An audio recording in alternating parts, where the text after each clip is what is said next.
বাংলাদেশ জাতীয়তাবাদী দল বিএনপি মৌলভীবাজার জেলা শাখার সাবেক সাংগঠনিক সম্পাদক, মৌলভীবাজার জেলা বিএনপির আহ্বায়ক কমিটির অন্যতম সদস্য জননেতা জনাব মতিন বক্স সাহেব। মতিন বক্স সাহেব মূল্যবান বক্তব্য রাখার জন্য বিনীত অনুরোধ করছি। বিসমিল্লাহির রহমানির রহিম। ৬ নং টেংরা ইউনিয়ন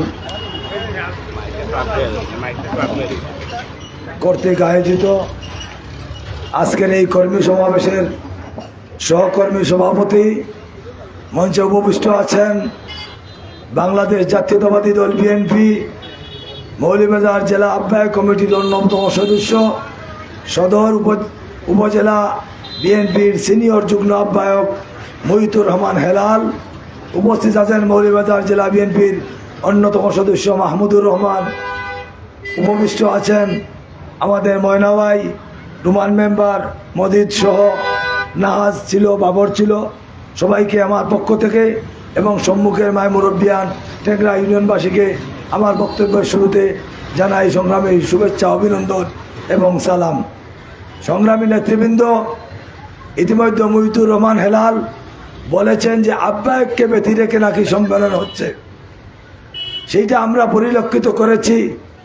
আমরা পরিষ্কারভাবে বলতে চাই, বিএনপি তার গঠনতান্ত্রিক নিয়ম অনুসারে চলে, কিন্তু আমাদের দল যেন নিয়মের বাইরে চললেই কার যেন ফায়দা হয় সেইটা আমার বোধগম্য নয়। আহ্বায়ক কমিটি গঠন হওয়ার পর ফয়জুল করিম মঈন সাহেবের বাসায় আমরা সবাই যাতায়াত করি। আমি একদিন ওনাকে বলেছিলাম, আহ্বায়ক কমিটির অনুকূলে যতগুলা কমিটি হবে সেই সমস্ত কমিটিতে যদি কোনো দালাল পূর্ণবাসিত হয় তাহলে আমি তাদের বিরুদ্ধে আওয়াজ তুলব।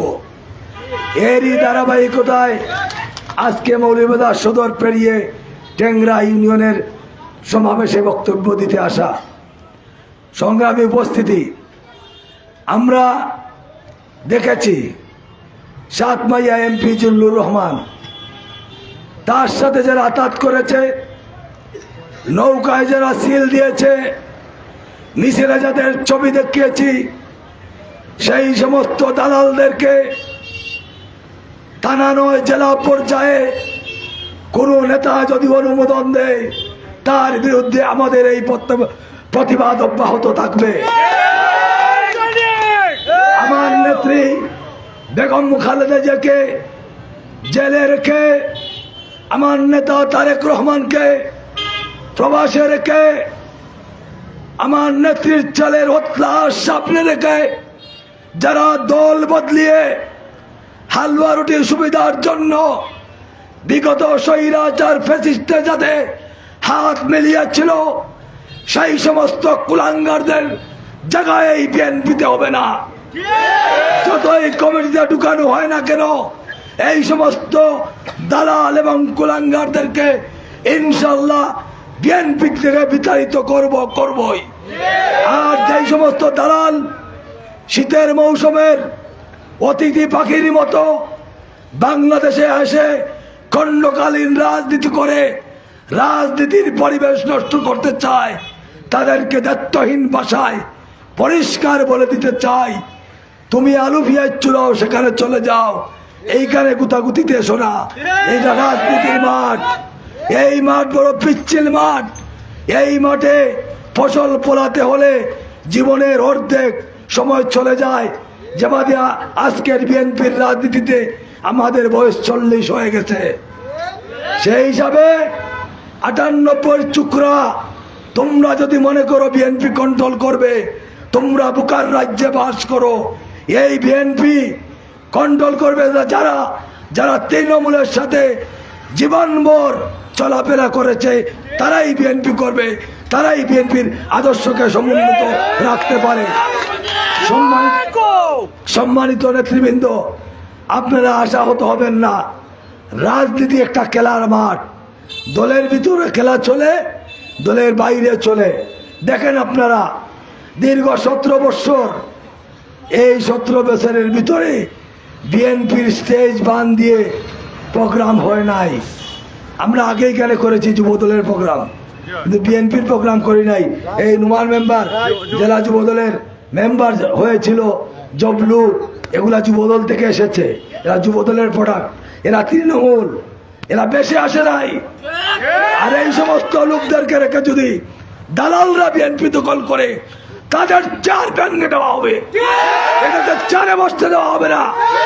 আর এই দালালদেরকে উৎখাত করবো ইনশাল্লাহ আমরা।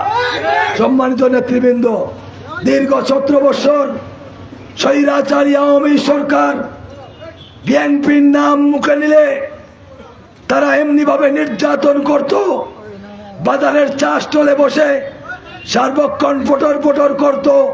আর বিএনপির পক্ষে কেউ কথা বললে বাঙ্গর বয়রা ছিলেননি আপনারা, বাঙ্গর বয়রা বইস টেংরা বাজারে উঠে ওকে তো খালি ফেতি করে কেউ চা স্টলে বইতো। আর বিএনপির কথা মাতলে ও বাঙ্গর বয়লা গর্দানু ফিরাইয়া খালি ফেতি করতো। আর হয়তো তোরাই দিব আজ কুয়াই গেলে বেটা, তুইও নাই, তোর মাও নাই, তোর গোষ্ঠীও নাই। 1971 সনে আমার নেতা জিয়াউর রহমান, উনাকে কেউ চিনত না। যখন শেখ মুজিব সাহেব ইসলামাবাদের দাওয়াত কবুল করে স্বেচ্ছায় কারাবরণ করলেন, আমার নেতা শহীদ রাষ্ট্রপতি জিয়াউর রহমান কালুরঘাট বেতার কেন্দ্র থেকে স্বাধীনতা ঘোষণা করে এদের দেশপ্রেমের পরিচয় দিয়েছিলেন। 1981 সনে আমার নেত্রী গৃহবধূ থেকে রাস্তায় নেমে দীর্ঘ 9 বছর স্বৈরাচারী এরশাদকে উৎখাত করে বাংলাদেশের আপুসিন নেতৃত্বের খেতাব নিয়েছিলেন। কিন্তু বাপ দেখলাম 71 চলে গেল পাকিস্তান, আর 1/11 চলে গেল শেখ হাসিনা কানের চিকিৎসার কথা বলে। না গেছিলনি কানের চিকিৎসার লাগি আমার নেত্রী খালেদা জিয়াকে সৌদি আরব পাঠানোর জন্য 111 সরকার প্ল্যান করলো। আমার নেত্রী বললেন, এ দেশ আমার, এ মাটি আমার, এই দেশ ছেড়ে চলে যাব না।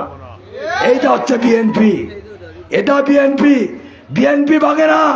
বিএনপি মাটি কামড়ে থাকে, মানুষের সাথে মানুষের ভালোবাসায় বিএনপি চলে।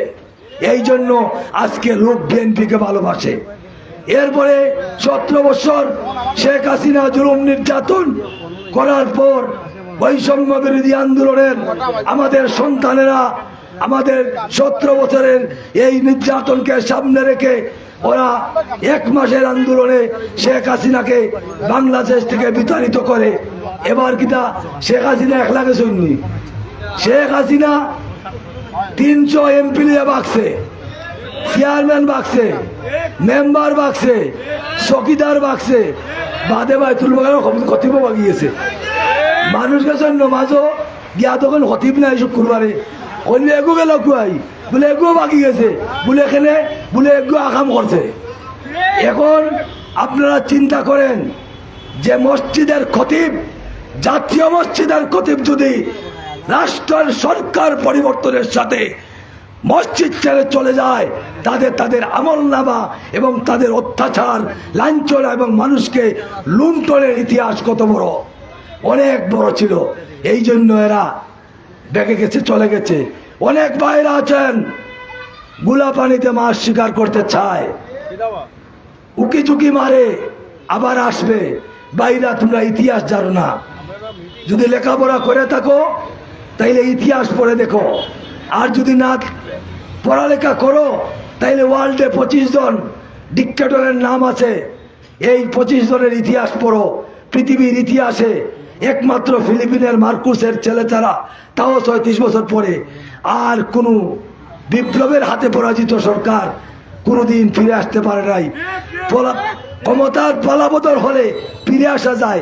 নুমান মেম্বার হয়েছে, পরের বার হারিয়ে গেছে, এর পরের দাঁড়ানোর সুযোগ আছে না নাই? বুক আছে, কিতার লাগি আছে। হে আধা খানো তার মেম্বারে তুই মাইসরে লাগাচারা হইয়া বাকিয়া গেছে না টেংরা চারিয়া, এর লাগিয়া পরিবর্তনের সুযোগ আছে। কিন্তু শেখ হাসিনা সেই সুযোগ নেয় নাই। 14 নির্বাচন গায়ের জুড়ে করেছে, 18তে করেছে, 24-এ করেছে। আমার নেত্রী বলেছিলেন যে ক্ষমতার পরিবর্তন হবে ভোটের মাধ্যমে, আর শেখ হাসিনার কয় ক্ষমতার পরিবর্তন হবে জোরের মাধ্যমে। শেখ হাসিনা 17 বছর জোর করে নিজের সিল নিজে বেড়ে তারা 17 বছর ছিল। এই জন্য বাংলাদেশ থেকে বিতাড়িত হয়েছে বাংলাদেশ থেকে, আর টিকতে পারে নাই। তার কারণ তাদের পরিবর্তনটা অস্বাভাবিক, তাদের ক্ষমতায় থাকাটা ছিল অস্বাভাবিক। কেন আমরা 91-এ সরকার করে 96-এ আমরা বিরোধী দলে যাই নাই, আমরা চলে গেছি। আবার 2001 সালের নির্বাচনে আমার নেত্রী খালেদা জিয়া বাংলাদেশের প্রাইম মিনিস্টার হয়েছেন। কেন হয়েছেন? আমরা হয়তো ভালো কিছু করতে পারি নাই, আওয়ামী লীগকে মানুষ বেছে নিয়েছিল, 2001-এ আবার ভোট দিছে। এইটা হলো পরিবর্তনের সিস্টেম। কিন্তু শেখ হাসিনা সেই পরিবর্তনে কাউকে সুযোগ দেয় নাই, এই জন্য তারা পলাতক হয়েছে। যে ভাইরা উকিচুকি দিচ্ছেন, আপনার মাথাতে এগুলা সরান, আর আস্তে আস্তে জনতার কাছে মিশে যান। অতীতের পাপের জন্য তওবা করুন, যারা ছোটখাটো পাপ করেছেন। তবে ঠ্যাংরা বার্ষিক একটা কথা বলতে চাই বিএনপির লোকদেরকে, আওয়ামী লীগের মানুষ 3 শ্রেণীর, একটা হইল জালিম, একটা হইল নেতৃত্ব শ্রেণী, আর একটা হইল সাধারণ শ্রেণী। সাধারণ শ্রেণীর সাথে আমাদের কোনো সমস্যা নাই, কারণ যার যার মতের ভিতরে সে আওয়ামী লীগ করবে। নেতৃত্ব শ্রেণীতে যারা আমাদেরকে উপদ্রব করেছে, আমাদেরকে জেলে দিয়েছে, তাদের সাথে কথা আছে। আর যারা আমাদেরকে জুলুম করেছে, একদম ফটাফটি জুলুম, তাদেরকে দেখলে পুলিশে ধরিয়ে দিবেন। কারণ এরা জনপথে অশান্তি সৃষ্টি করেছিল। কারণ রাজনীতি যার যার আইডিওলজির ব্যাপার, এটা একটা থিসিস করতে হয়। সেই হিসাবে একজনে আওয়ামী লীগ করবে, মুসলিম করবে, জাসদ করবে, সব করবে। আমার নেতা বহুদলীয় গণতন্ত্রের প্রবর্তক শেখ মুজিব সাহেব যখন 1975 সনে বাপশাল কায়েম করে সব পত্রিকা বন্ধ করে একটি পত্রিকা দিয়েছিলেন, আর সব দল ব্যান্ড করেছিলেন। তার পাশাপাশি জিয়াউর রহমান সাহেব 1978 সনে সব দলের পারমিশন দিয়ে সব পত্রিকা দিয়েছিলেন। তাইলে আমার নেতা কি সব দলীয় দল চায় না? আমরা সব দল চাই, তবে জালিমদেরকে আমরা চাই না। সন্ধ্যা হয়ে গেছে, আপনারা কষ্ট করে আসছেন এবং এই মিটিংয়ের আয়োজন যারা করেছেন সবাইকে